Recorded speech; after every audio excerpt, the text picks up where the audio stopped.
Good afternoon, everybody. Welcome to the San Francisco Board of Supervisors Land Use and Transportation Committee meeting for Monday, May 1st, 2017. Happy May Day, everybody. My name is Mark Farrell. I'll be chairing this committee. I am joined by our committee vice chair, Supervisor Aaron Peskin, and we'll be joined momentarily by Supervisor Katie Tang. Want to thank Maya Hernandez and Jim Smith from SFG TV for covering this meeting, as well as John Carroll and Elisa Samara for clerking the meeting today. So, Madam Clerk or Mr. Clerk? Mr. Clerk. All right, do we have any announcements today?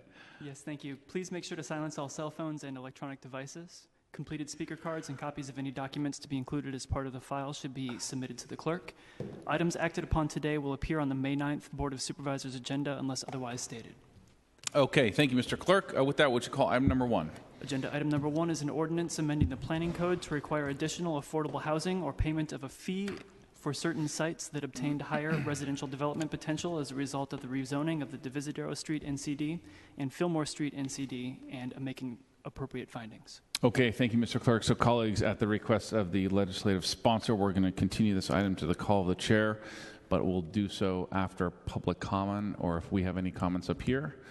Seeing none, we'll open up to public comment. Anybody wish to comment on item number 1? Seeing none, public comment is closed. Colleagues, if no questions or comments, could I get a motion to continue this item to the call of the chair? So moved. Motion by Supervisor Peskin. We can take that without objection. Mr. Clerk, would you call item number 2, please? Agenda item number 2 is an ordinance amending ordinance number 1061, entitled Regulating the Width of Sidewalks, to narrow the sidewalk width along a portion of Mission Street from 21 feet to 15 feet and making appropriate findings. Okay, thanks. So we have the MTA to come speak on this item.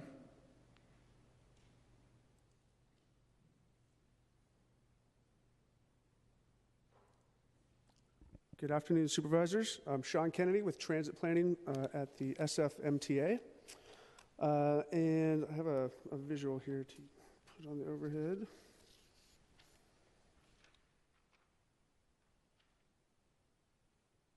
So this is a rather unique situation. We don't often come before you asking to remove a transit bulb, an existing transit bulb.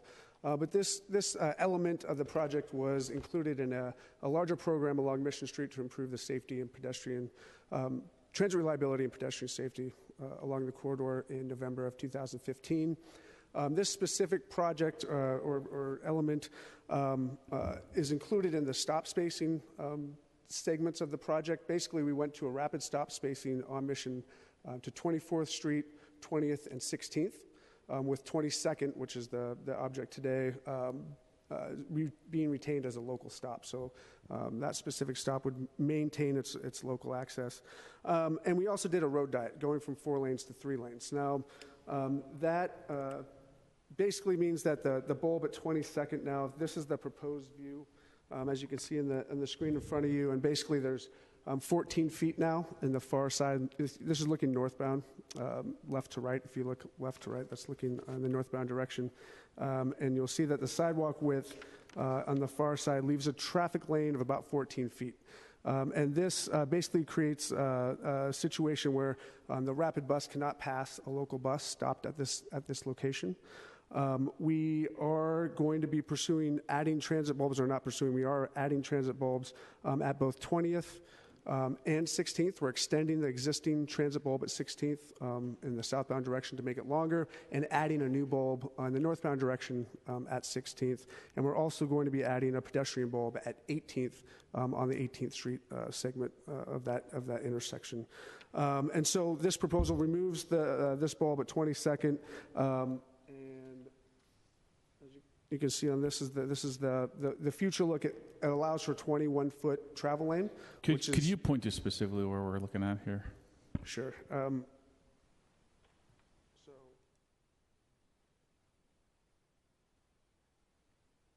this is the new sidewalk width.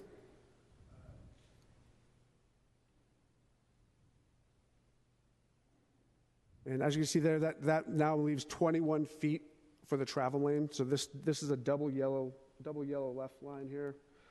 So all the traffic going in the 1 lane northbound will have 21 feet now to travel, versus under existing conditions. You see the bulb is there with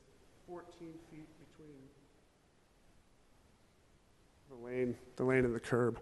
And so the existing the proposal then allows for buses to pass the local. A rapid bus can pass the local bus. It also allows for cars passing a stopped bus at the location not to have to cross into the double yellow, which means that won't be facing cars coming in the opposite direction. That's generally a good thing, right? Excuse me? Generally a good thing not to cross the double yellow line. Very good thing not to cross the double yellow. Yes, sir. Okay. So I'll give my colleagues, actually, everyone has a question here. Sure. We've spoken much before. I'm not a huge fan of these transit bulbs at all. And just curious, and no one that I know in my neighborhoods are fans of the transit bulbs, even those that ride the buses. So this was installed last year. It was approved. Yeah, it was approved in November of 15. The project rolled out in more than the February to March timeframe. And proceeded since then. So. Okay, so about a year ago. About a year, yeah. And now Are you sure those dates are correct? The November one, yeah, and then it was. I mean, we've been. It's been a longer implementation process, but they started in February, Marchish, and it really ended in more like the April to May timeframe. Well, I don't think so, but okay. I just want to probe down both the cost of doing this and are we going to be seeing this again? Sure. I mean, my biggest comment, as I've talked to you about, is the clogging traffic nature of our city right now. And all of a sudden, after my 43 years on this earth, our minibus drivers can't pull into their bus stops anymore. And I find that hard to imagine and believe and swallow, to be quite frank, as it gums up the traffic even more. Sure. But now we're doing it and we're going back. So there's a cost element, but there's also you're doing it because guess what? It's clogging up traffic, right? And so how are we thinking about this moving forward? Is this just are you saying this is a blip? Yeah. Oops. Versus are we going to be seeing this more and more? No, it's not. We do not plan to be seeing this very often. No, sir. Okay. I mean, and I would just preface that. I mean, we haven't. This is, I think, the first time we've ever come to you actually asking for a removal of a bus bulb. Okay, Supervisor Peskin.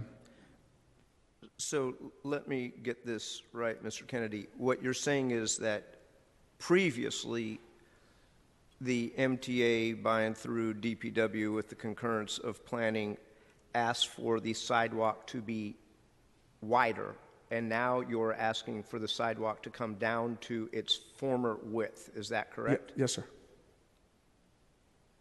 And when did you ask for it to be wider? That's a question. Simon, do you know what? 1992 is when this bulb initially went in. So, I mean, that's a long time ago. That's a quarter of a century. I'm concerned about a few things, and some of them are procedural. Number one, there's a lot of law that makes it very difficult for the Board of Supervisors to willy-nilly make sidewalks narrower in San Francisco.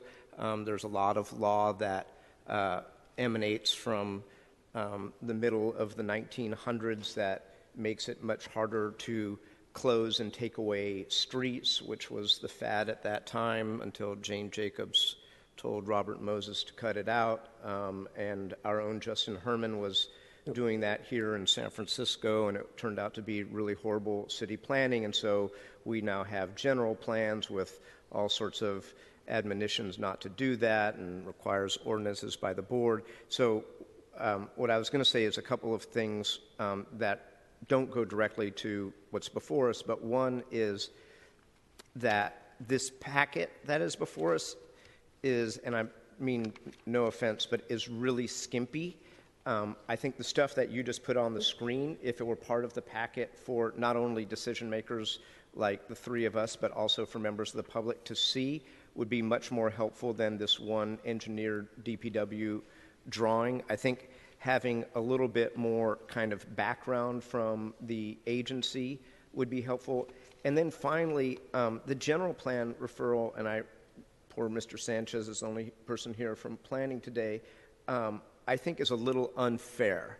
And the reason I think it's unfair is because while it may correctly come to the recommended finding that on balance, this sidewalk width reduction is in conformity with the general plan. There are numerous objectives in the general plan that are not cited that should be cited. So I'm a little concerned that the only objectives that are cited are objectives that support the sidewalk narrowing. I think that a more honest and appropriate way to do it is to say, here are objectives that this project conflicts with. Here are objectives that this project concurs with. And on balance, we find that the public benefit is a reduction in the sidewalk width, but only to quote those. For those of us who don't know or have never read the general plan, you'd think that there's nothing in the general plan that cautions us against sidewalk narrowing. So I just wanted to say those things on the record. And then I share Supervisor Chair Farrell's concern that if this is something that's going to happen again and again and flies in the face of a whole bunch of policies that many of us are adhering to, albeit, like I said, I share Supervisor Farrell's concerns, you got to kind of prove to us that this really is a one-off and is not going to be a precedent setter where you come in here and say in 6 months or a year, oh, here's another one, we didn't plan this one well either. So I'm reluctant. I am reluctant. I mean, something like this seems, when you look at the agenda as we do over the weekend, like, oh, that's kind of a no-brainer. And then as I looked at it more, I'm like, this is something that normally I think the Dillons of the world need to come knock on my door and really sit me down and explain. I wouldn't even mind continuing this a week. Understood. Supervisor Tang. Thank you. I wanted to know what the district supervisor feels about this particular proposal. We've talked with Supervisor Ronan about how this plays out along the entire corridor and how the entire project is based on improving pedestrian safety and transit reliability.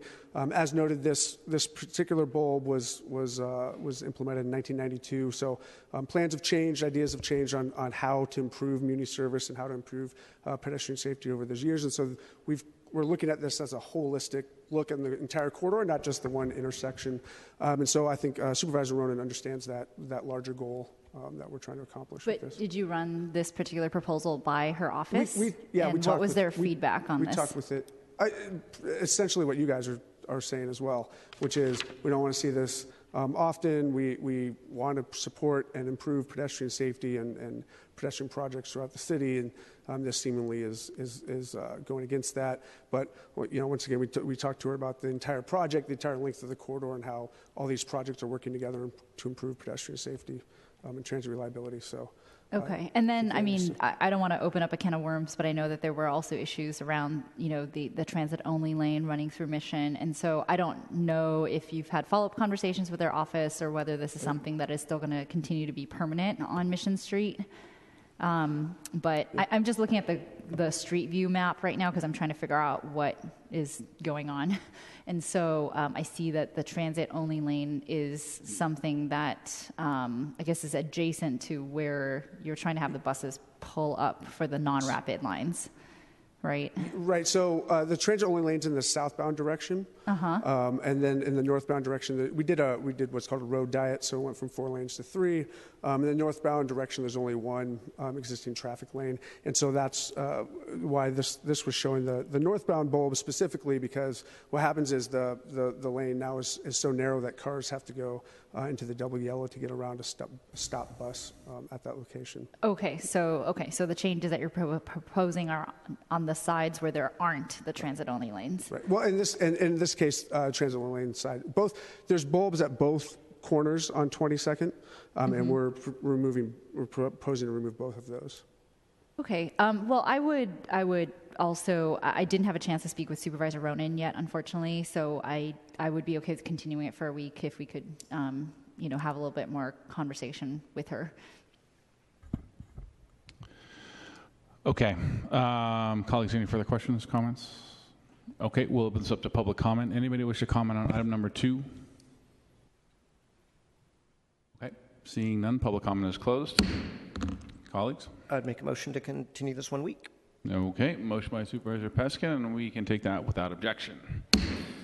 Okay, Madam Clerk, or Mr. Clerk, sorry, would you call item number 3, please? Agenda item number 3 is an ordinance amending the planning code to exempt certain historic landmarks from obtaining conditional use authorization, to remove certain PDR, institutional, community, and arts activity uses, and providing replacement space, and making appropriate findings. Mr. Chairman, I understand that Supervisor Kim, the sponsor of this measure, would like a 1 week continuance. Actually, Supervisor Peskin, we talked with her legislative staff about 3 minutes ago. Oh. And if there's the ability to make an amendment inserting a date certain, my understanding is that they would actually like to make that and move it forward. You have more current information than I do. With that, with item number 3, again, this is sponsored by Supervisor Kim, and unless we hear differently, that was literally why I was actually a minute late coming into this meeting. In any case, and to City Attorney John Givner, just to confirm, if we insert the date that was requested, July 1st, 2016 as the date, the cutoff date in this ordinance, it would not trigger a continuance. Is that correct?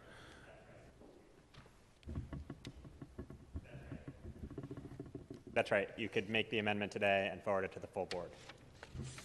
Okay, thank you very much. And I apologize to colleagues, I'm trying to, I just got this amendment here, we're just trying to figure out exactly. Is there any staff that wants to come speak on this, for this item? Diego Sanchez with Planning Department staff. I'm here to provide a report on the recommendations from the Historic Preservation Commission and the Planning Commission. All right, on please, this. please. Sure. Go forward. So this went before both of those commissions on January 18th. The HPC voted unanimously to support the ordinance as originally introduced and recommended 4 clarifying amendments. These clarified, 1, that the city agency negotiating a development agreement to deed restrict required replacement space will determine the lease rates or sales prices for those spaces. The second is that the first certificate of occupancy should be the milestone to determine a 10-year limit on the use of the exemption. The third is that a property may reduce up to 75% of a property's PDR, institutional community space, or IC space, or art space exempt from the proposed ordinance, and that the reduction in replacement requirements shall be factored in on a square foot basis. Supervisors, the HPC is in support of the proposed ordinance as they believe that that landmark buildings are already sufficiently difficult to adapt and that city regulations should provide as much flexibility to owners of these buildings as possible. Supervisors, on the subsequent day on January 19th, the Planning Commission also voted unanimously to support the ordinance as originally introduced and made the same 4 clarifying recommendations.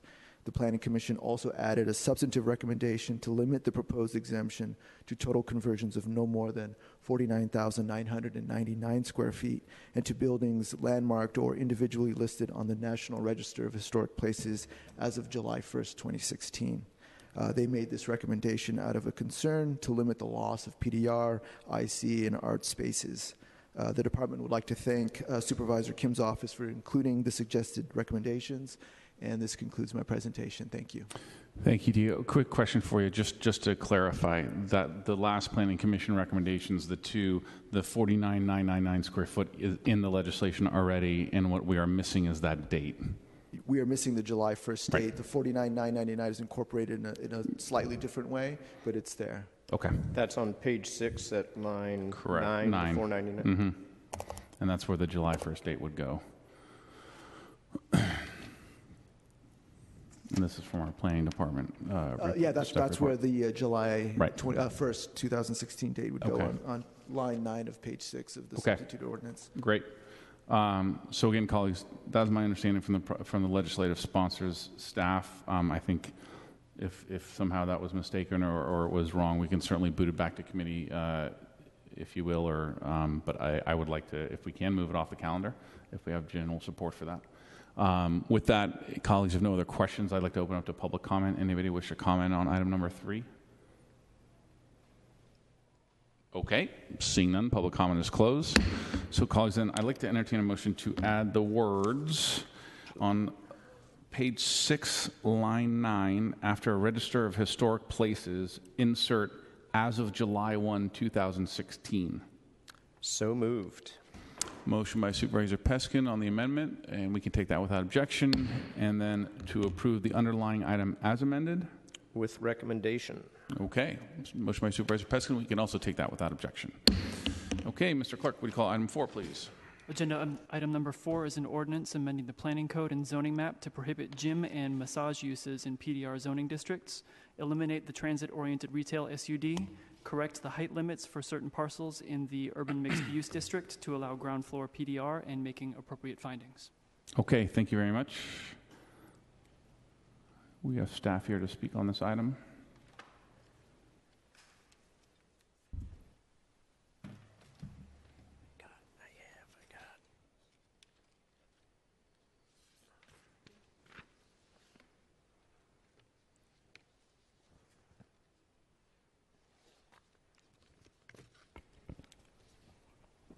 Good afternoon, supervisors. My name is John Francis. I'm a planner with the Citywide Division at the Planning Department. The proposed legislation before you today is the first generated from the Mission Action Plan, which is unique planning collaboration between the city and community and was recently endorsed by the Planning Commission. One of the primary objectives of MAP 2020 is to help retain and promote production, distribution, and PDR or PDR uses in the mission. The proposed legislation was jointly introduced by Mayor Lee and Supervisor Ronan, is intended to support the MAP 2020 PDR objectives. There are 3 elements within this legislative packet. The first is a code amendment to restrict gyms and massage uses from all PDR districts. Since these are not PDR uses, the intent is to help reduce competition for space in PDR districts so that PDR tenants have more rental options. Unlike PDR, gym and massage uses are permitted in neighborhood commercial districts throughout the city, and so they have a greater flexibility to find suitable space elsewhere. This proposal carves out one exception from the restriction on gyms, which relates to the Planning Code's existing PDR cross-subsidy provision. The code currently permits new office and institutional uses to subsidize the construction of PDR space as part of a single project in the area around Showplace Square. The provision requires that the existing site be highly underutilized and that at least 1/3 of the new construction be utilized for PDR uses. This legislation would add gyms as an allowed use for the cross-subsidy provision and is intended to provide additional opportunity and flexibility for property owners to construct PDR space that would likely not otherwise be feasible if built alone. The second proposal is to eliminate the 16th Street Transit-Oriented Special Use District, or SUD, which includes all PDR parcels between Mission Street and Potrero Avenue. The SUD was added to the Planning Code in 2008 and raised the maximum allowable square footage per parcel for retail, allowing for large format retail uses to be established in the SUD. In the intervening years, the SUD has failed to attract new retail uses along 16th Street, and there's concern that the SUD is encouraging property owners to hold out for large-scale retail tenants that can afford higher rents, rather than renting to PDR tenants. The proposal to eliminate the SUD would cause the allowable square footage for retail uses to revert back to the underlying standard of the PDR 1G district, which is 2,500 square feet, while still allowing smaller retail uses that serve the neighborhood. The last element of this legislation is a proposal to raise allowed height limits on select parcels in the urban mixed-use or UMU district, which covers parts of the Mission, Showplace Square, Potrero Hill, and the Dog Patch. The height adjustment is either 3 feet or 8 feet, depending on the existing zone height, as noted on the slide. The intent of the height adjustment is twofold. First, to fulfill MAP 2020 objectives, and UMU district intent to encourage construction of new PDR-ready ground floor space, which typically has higher ceilings to accommodate PDR business operational needs. And second, to ensure feasibility of housing construction in the zoning district.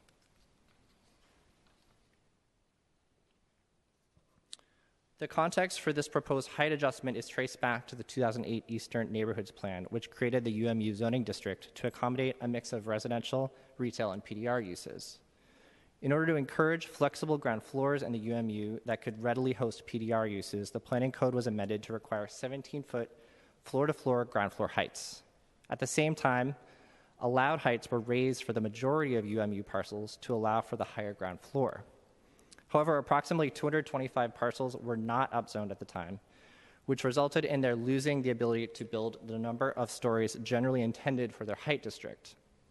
The diagram on this slide demonstrates the issue. It shows a cross-section of 2 buildings in a UMU district with a 40-foot allowable height. In a 40-foot height zone, buildings are generally intended to be 4 stories. On the left side is a building with 4 standard 10-foot high floors, which fits within the height limit but does not provide the required 17-foot ground floor. On the right is a building that provides the required 17-foot ground floor, but which can only build 3 stories due to the height limit. In the UMU district, this means a story of housing is lost, which was not the intended consequence of the 17-foot requirement. By adjusting the heights to the remaining UMU parcels, the city can fulfill its policy priorities of building housing and providing new PDR-ready spaces that expand the potential real estate options for PDR tenants. This map shows the parcels that and proposed heights that were included in the original zoning map amendment. And you'll see that they're concentrated in the Mission, a few on the lower Potrero Hill, and the Dogpatch. In response to the proposed height amendment, the planning department received feedback from a few community members expressing concern about the proposed UMU height adjustment. The primary concern was related to how the additional height would be used if approved, specifically whether the height could be used as an additional story of housing. The intent is for the height to only be used on the ground floor in order to construct flexible spaces that are PDR ready. In order to clarify and codify this intention, the Planning Commission recommended a modification to the legislation to require a 17-foot ground floor height for all new buildings, regardless of use, that would apply to the entire ground floor area. Currently, the 17-foot ground floor only applies to non-residential uses. So this modification would preclude the ability of a project to build an additional story of housing on any portion of the parcel. The Planning Commission recommended a second modification to the legislation, which is to exclude District 10 from the height adjustment at this time. The Planning Department still believes it is important to address the mismatch between required ground floor heights and allowed district heights for the entire UMU zoning district. However, because outreach has been focused on a larger extent in the Mission than in District 10 neighborhoods, we believe it is important to consult further with those neighborhoods on the issue before moving forward with height changes there. This map on the slide shows the recommended change to the proposed zoning map update, which is showing just adjustments in the Mission and 4 parcels in the southern Soma area. That concludes my presentation, and I would encourage supervisors to forward the proposed legislation with Planning Commission recommended modifications to the full board for consideration. Thank you. Thank you very much. Colleagues, any questions, comments? Supervisor Tang? Thank you very much for bringing this forth. And so I'm just looking at the actual legislative text where the amendments are. And so in terms of District 10, is that, I just want to clarify, because I can't tell where it is. It might be page 17, but is District 10 height changes, are they excluded from the legislation then? Yes, they are. Okay. Yes. Great, thank you. That's all by the assessor's block and lot. That's right. Great, thank you. Okay, colleagues, any further questions or comments? We'll move on to public comment. Anybody wish to comment on item number 4? Supervisor Cohen's office is here to speak on this item as well. We can take it out of public comment. Thank you very much. Good afternoon, Chair Farrell, Supervisors Tang and Peskin, Yo-Yo Chan, Legislative Aide to Supervisor Malia Cohen. Supervisor Cohen has reviewed this legislation and agrees with many of the aspects which you've heard today, particularly the intent of supporting and preserving PDR uses in the eastern neighborhoods. However, she does have concerns about the proposal to change the height limits in the UMU districts in District 10, specifically in Potrero Hill and Dogpatch neighborhoods. As you know, Prop X does not apply in District 10, and there are no requirements for PDR in the UMU zoning in Potrero and the Dogpatch neighborhoods. But with that said, the 17-foot requirement on the ground floor does apply to all of the neighborhoods in the eastern neighborhoods, including the ones in District 10. So we obviously understand the intention behind this proposed height change before you today. However, as you heard from planning staff earlier, this legislation was heavily derived from the MAP 2020 outreach process and has been focused in the Mission neighborhoods. We believe this legislation before you reflects that process with those neighborhoods, but believes that there needs to be further dialogue with the neighborhoods in District 10, specifically in Dogpatch and Potrero Hill. So at this time, we request that the committee adopt the Planning Commission's second proposed modification and exempt the UMU districts in District 10, which includes Potrero Hill and Dogpatch, and so we can have broader outreach and dialogue with the neighborhood about this legislation. And our office will commit to working with planning staff and the community to have this conversation, to work together and explore the needs that may be more appropriate for District 10's unique neighborhoods. And with that, thank you for considering the request in the item today. Okay, Supervisor Peskin. Thank you, Mr. Chairman. I'm happy to adopt the amendments that are before us and send this on to the full board. I just want to make one comment, which is the world would be a better place if the maker of this ordinance could listen to the community earlier so they don't have to go through all the heartache and strife and have their supervisor representing their district have to get these after the fact amendments. It seems to me that there could have and should have been a substitute that took D10 out before it got here. No, I was happy to respond to all of the D10 emails and said, yes, I get it, and yes, we will adopt those amendments. I assume that my colleagues would so agree. But it would be just so much nicer if people didn't feel like the city was being heavy-handed. It would be nice if at the beginning the planning department would do or OEWD would do enough outreach to realize acceptable over here, not yet ready over there, and that way we wouldn't have a bunch of pissed off citizens having to email us. But with that, I'm happy to vote for it. Okay, let me open this back up for public comment. Anybody wish to comment on item number 4? Please step on forward. Everyone will have 2 minutes.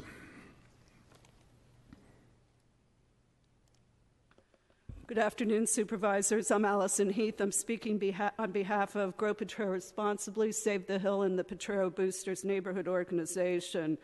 While we are in full support of Mission Plan 2020, as well as robust protections for PDR, we believe that any provision to upzone height limits in UMU districts in the Potrero Hill and Dogpatch neighborhoods will do nothing to encourage PDR in our neighborhoods and may have unintended consequences.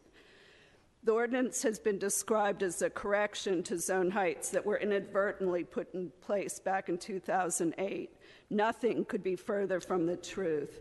Many neighbors in Potrero Hill and Dogpatch actively and diligently participated in the Eastern Neighborhoods community planning and rezoning process over a period of years. There was a particular focus on the plan's implementation and impacts in Lower Potrero Hill. The community worked closely with planning to keep the specific UMU parcel height cited in the current proposal at 40 feet. That's the proposal as written without the exemption. The 40-foot height limits were not an inadvertent oversight. They were intentional and represented community consensus and compromise reached after a long and diligent process. We urge you to support the exemption for District 10. Thank you. Thank you. Next speaker, please.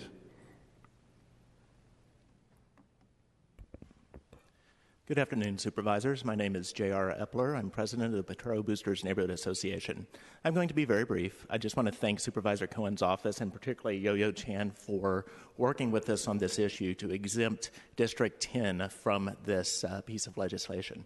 Allison gave the reasons why this should happen far better than I can, and I don't want to recount that for you, but I just want to express that as a neighborhood association, we have support for the exclusion of District 10 from the legislation. Thank you. Thank you very much. Any other members of the public wish to speak on this item? Okay, seeing none, public comment is closed. Supervisor Tang? Okay, through the chair, I'm going to make a motion then to adopt the amendments that were stated on the record per planning staff, and then send it forward to the full board with positive recommendation as amended. Okay, we have a motion by Supervisor Tang, and we can take that without objection. Thanks, everyone. Mr. Clerk, would you call item number 5? Agenda item number 5 is an ordinance approving an agreement with the LMC San Francisco I Holdings, LLC, to operate a facility for temporary housing and services to homeless persons at 1515 South Van Ness Avenue. authorize certain departments to make repairs and improvements, and making appropriate findings. Okay, thanks very much. Again, we have staff to present on this item.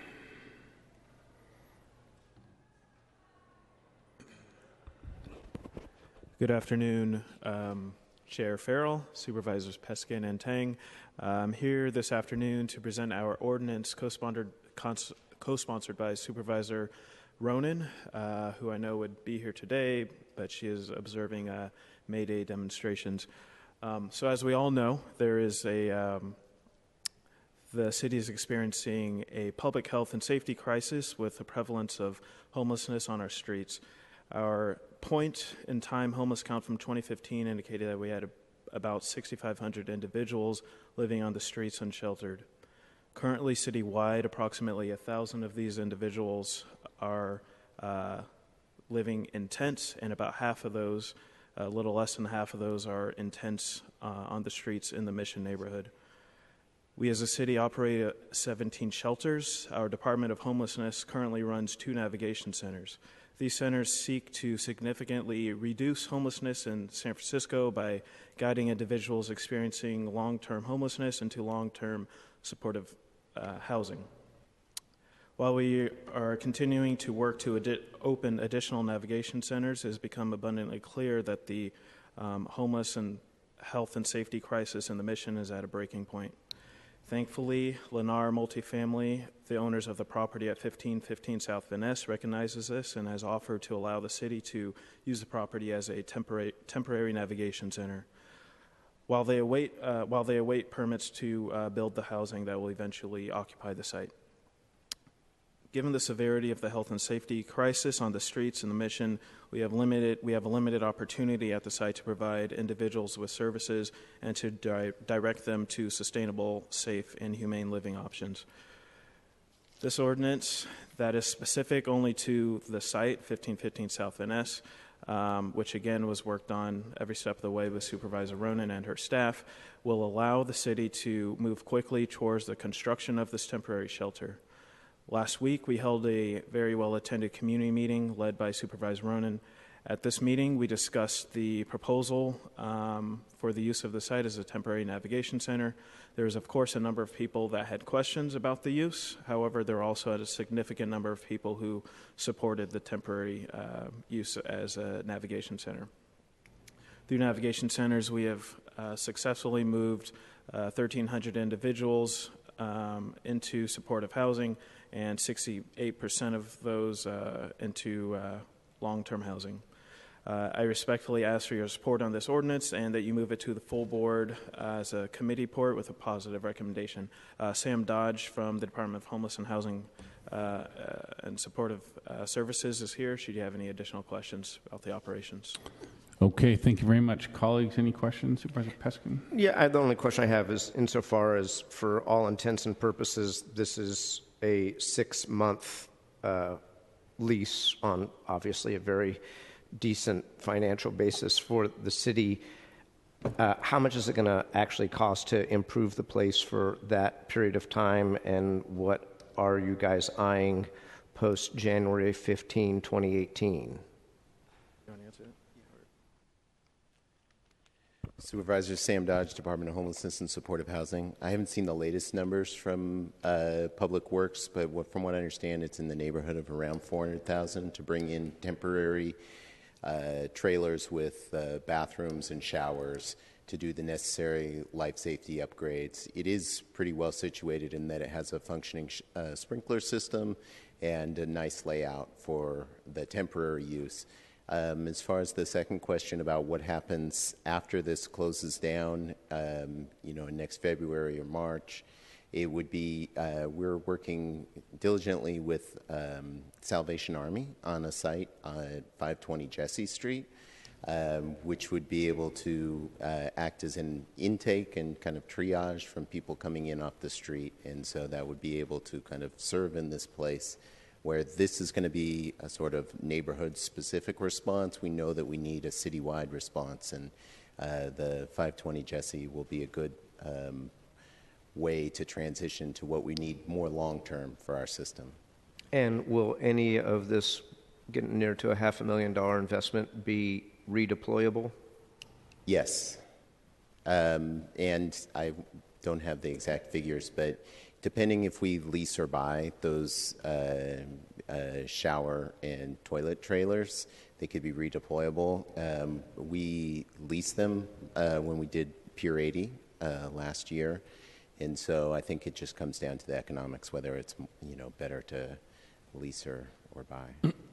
And some of the is and also a substantial part of that investment is for cots and the different kinds of shelter furniture that we will need that will be redeployable. And when would this be up and running? If the lease actually said January 15th, 2018, but you just said February or March. And when do you anticipate this opening? Look, I understand we have to do it, but if somebody says this is $400,000, and by the time we open in July and close, if it really is January 15 or February 15, I realize this is a function of when building permits get processed and what have you, which I know Mr. Tom will process diligently, but at some point you just start going, wow, if we're throwing $100,000 a month at this, is that the best way to go? But right. I mean, I think we look at comparable lease rates for this amount of square footage, and it compares pretty favorably. It's just where we are kind of in the city. It's a free lease. Yes, but the upgrade costs is kind of lease payments, I would say. And then you can maybe update on the lease terms. Sure. So yeah, we're continuing to work through those and finalize those. But the opening date, the goal is the end of March, and I'm sorry, May. I was going to say, man, then this is really a bad deal, or we're back to the future. And we again the original date requested by Lennar was January 15th, but we are working towards a commitment for March 1st, 2018. Thank you. Supervisor Tang? Thank you. I had some similar questions as Supervisor Peskin, but I wanted to confirm, today we are approving the the gift agreement between Lennar and the city for the space. But then in the future, I'm guessing through our budget process is where we're going to approve the funding for, the rehabbing of the building, or to make it fit for individuals to actually reside in. Is that correct? Yes. So I think you will see a retroactive approval coming before the Budget and Finance Committee probably in about 30 days. And or within the 30 days. The price tag for that again? It would be great if maybe we could follow up afterwards. I'd just like to see what the breakdown is between, sunk costs versus costs that for what we're paying for that could be mobile and used at other locations in the future. I think that'd be really helpful. And then in terms of just what will happen after the new development is built, I guess I just want to follow up on what Supervisor Peskin was asking, but have you identified other locations, or what is the plan for at least the individuals who would be going through this temporary navigation center? Sure. So there is no site identified, but I know that Supervisor Ronan, at least in her district, is actively searching for a permanent site. And I can speak to the actual clients versus the capacity. So the actual clients we will work with, bring in responsibly, and kind of taper up and taper down responsibly as well. By working with people towards temporary or permanent options, whether it's like accessing the regular shelter system in a 90-day bed, or if people have kind of identified as preference for, say, veterans housing or others, we'll be able to either attach them to that housing through this process or be able to transfer them to another navigation center while they make that final integral before they get into their permanent housing options. Okay. And then how many people are you planning to serve at this particular location during this time frame? So it looks like we're going to have a capacity of 120 people at any one time. We guesstimate that we could serve up to 300 individuals, but our primary focus is on maintaining a productive and safe and secure location, and to really work diligently with the people that we are able to invite in to make sure that they get to a proper destination. Our also goal and agreement with Lennar is that no one be discharged from the program back onto the streets, but that everyone is connected with the next step on their journey out of homelessness. Mm-hmm. That's great. And then again, the overall dollar amount for, again, whether it's retrofitting or equipment is around how much? So the latest figures I saw was 400,000, and I'm speaking a little bit out of turn, but I will return to you with the proper figures. Great, thank you. Okay, colleagues, any further questions or comments? Okay, I think those, I had similar questions as my colleagues. I also, though, want to say thanks for bringing this forward. I think this is exactly what we should be doing here. So enthusiastic that we are moving forward with this. With that, we will open this up to public comment. Anybody wish to comment on item 5?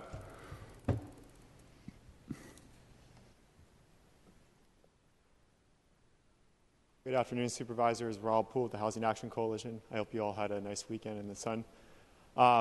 We're very supportive of this plan, and we want to commend Supervisor Ronan, Lennar Multifamily Communities, the Department of Homelessness and Supportive Housing, and DPW on this collaboration.